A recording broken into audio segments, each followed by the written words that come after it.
ao lado. Ele escapa por pouco do clássico tropeço na cena do vapor, mas a porta de repente se abre e 3 elementos da trama aparecem por um segundo.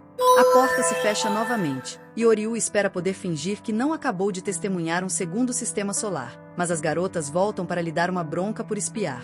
As garotas acabam sendo as sacerdotisas do santuário, e Oriu depois explica que deveria morar com elas.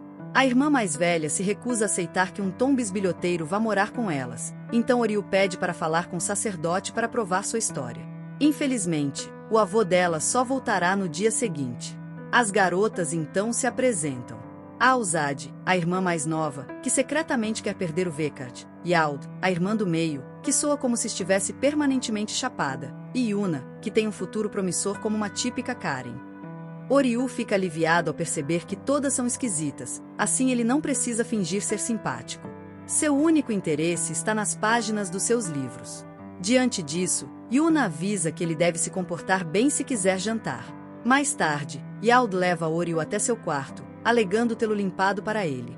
No entanto, quando abre a porta do armário abarrotado, Oriu corre para salvá-la de ser soterrada por uma avalanche de lixo. Yuna entra correndo para ver o que aconteceu e encontra Oriu sendo enterrado pelos globos de ouro de Yald, fazendo com que ela libere sua fúria. Depois, Oriu volta a estudar, quando Alzade aparece e sugere. Oriu fica aliviado ao perceber que todas são esquisitas, assim ele não precisa fingir ser simpático. Seu único interesse está nas páginas dos seus livros. Diante disso, Yuna avisa que ele deve se comportar bem se quiser jantar. Mais tarde, Yald leva Oriu até seu quarto, alegando tê-lo limpado para ele. No entanto, quando abre a porta do armário abarrotado, Oriu corre para salvá-la de ser soterrada por uma avalanche de lixo. Yuna entra correndo para ver o que aconteceu e encontra Oriu sendo enterrado pelos globos de ouro de Yald, fazendo com que ela libere sua fúria. Depois, Oriu volta a estudar, quando Alzade aparece e sugere que eles se conheçam melhor. Quando Oriu recusa sua companhia, Alzade se preocupa que o equipamento dele não funcione direito. Então, ela decide vasculhar a bagagem dele em busca de provas de que ele consegue levantá-lo à noite. Oriu tenta impedi-la, mas escorrega em um short e cai bem em cima dela. Quando Yuna entra para ver o que está acontecendo, encontra o parafuso de Oriu perto demais da porca de Alzade e se transforma no Godzilla. Mais tarde, Oriu ainda tem dificuldades para estudar, então decide fazer uma pausa para ir ao banheiro. Quando vê uma luz acesa em um dos quartos, ele vai verificar quem ainda está acordado e encontra Yuna estirada no chão. Para evitar que ela pegue um resfriado, ele pega um cobertor para cobri-la, mas Yuna acorda na hora errada e pensa que ele está aprontando alguma coisa. Ela surta, fazendo com que as outras irmãs entrem no quarto e os encontrem jogando uma espécie de twister corporal. Elas fecham a porta para preservar sua sanidade, mas Oriu tenta explicar que prefere sua própria mão a garotas, levando Yuna a jogar sal nele para espantar o demônio. Depois, todos se sentam juntos, e Oriu pergunta se garotas explicam que são amuletos ou mamori.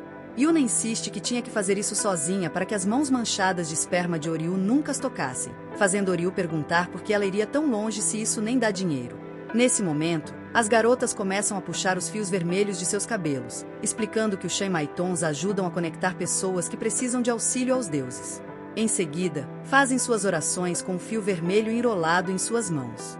Oriu pergunta se o fio é realmente necessário, então elas explicam que os fios foram deixados por sua mãe. Mesmo que sua mãe não esteja mais lá, o fio ainda as ajuda a se conectar a ela. Yuna então pergunta o que Oriu estava fazendo acordado até tarde, e ele responde que estava estudando, como sempre. Quando ele menciona que está tentando entrar em uma prestigiada escola de medicina, as garotas ficam surpresas por ele não apenas querer se acabar no prazer solitário até a morte. Elas contam que alguns deuses dizem conceder sucesso em exames, e que estão na temporada dos milagres. Aparentemente, uma chuva de estrelas mágicas está para acontecer, e a lenda diz que, se uma estrela cair sobre você, seu desejo se tornará realidade.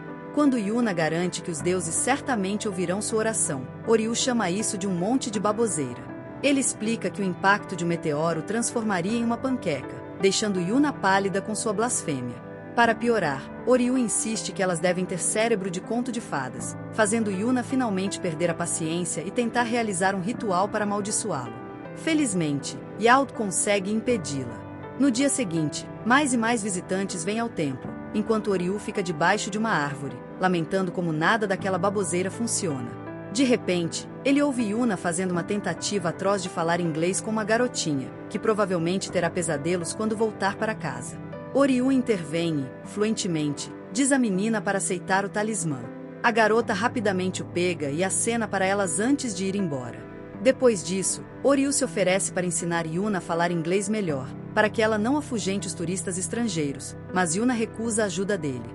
No entanto, ela o agradece por ter intervindo e promete estudar mais. De repente, um pássaro desce em voo rasante e rouba um dos fios vermelhos. Yuna imediatamente se lembra de quando sua mãe entregou aqueles fios a elas, tornando-se verdadeiros tesouros. Agora, um monstrengo emplumado voa com um deles. Mais tarde, Yuna fica deprimida por ainda não ter encontrado o fio, e suas irmãs a confortam, dizendo que os deuses certamente ajudarão a recuperá-lo. Oriu então se intromete e as repreende por deixar tudo nas mãos dos deuses. Ele insiste que nenhuma quantidade de oração fará seus desejos se tornarem realidade, e que elas precisavam tomar vergonha na cara e resolver as coisas por conta própria. Yuna retruca dizendo que os deuses nunca abandonariam alguém que reza por ajuda. Ao se afastar furiosa, ela diz a Oriu que ele claramente não pertence àquele lugar. Oriu retorna ao seu quarto, decidido a ficar longe de Yuna. No entanto, quando as garotas, Alzad estava ocupada procurando qualquer material suspeito de Oriu quando decidiu ouvir as preocupações de Yald. De repente, Yald nota uma foto de Oriu com sua mãe, e Alzad se lembra do que o avô delas disse. Aparentemente, Oriu perdeu a mãe quando era jovem e acabou em um orfanato. Elas concluem que ele provavelmente rezou aos deuses naquela época, mas recebeu um belo dedo do meio divino em troca. É por isso que ele não acredita mais nos deuses. Alzad então assegura a Yald que Yuna e Oriu são mais parecidos do que imaginam, enquanto Yuna escuta a conversa escondida. Enquanto isso, Oriu vasculha todos os ninhos de pássaros que consegue encontrar, procurando pelo fio vermelho de Yuna. Depois de falhar, decide tentar novamente pela manhã.